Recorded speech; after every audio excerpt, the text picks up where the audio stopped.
అందరికీ నమస్కారం.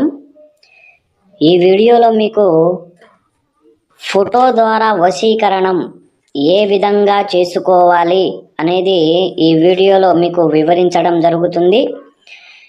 భార్య భర్తకు వశీకరణము చేసుకోవటం, అలాగే భర్త భార్యకు ఫోటో ద్వారా వశీకరణ చేసుకోవడం, అలాగే గత కొద్ది కాలాల పాటు సంయతంగా ఉండి చిన్న చిన్న గొడవలకు విడిపోయిన వారు, అలాగే కొన్ని రోజులు ప్రేమగా ఉండి ప్రేమను చూపించి విడిపోయిన వారు ఈ ఫోటో ద్వారా వశీకరణం అనేది చాలా అద్భుతంగా చేసుకోవచ్చు.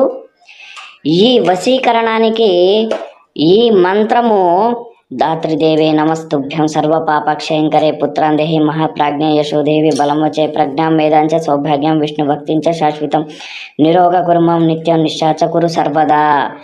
ఈ యొక్క మంత్రాన్ని మీరు ఎవరినైతే వశపరుచుకోవాలి అనుకుంటున్నారో వారి ఫోటో మీకు ఇష్టమైన దేవుని మందిరములో పెట్టి ఈ మంత్రాన్ని 108 సార్లు జపించినట్లయితే వారు ఖచ్చితంగా ఎక్కడ ఉన్నా, ఎంత దూరాన ఉన్నా, ఎంతటి మొండివారైనా, ఎంతటి మూర్ఖపు మానవులైనా సరే ఖచ్చితంగా వాళ్ళు మీకు వశం కాక తప్పదు.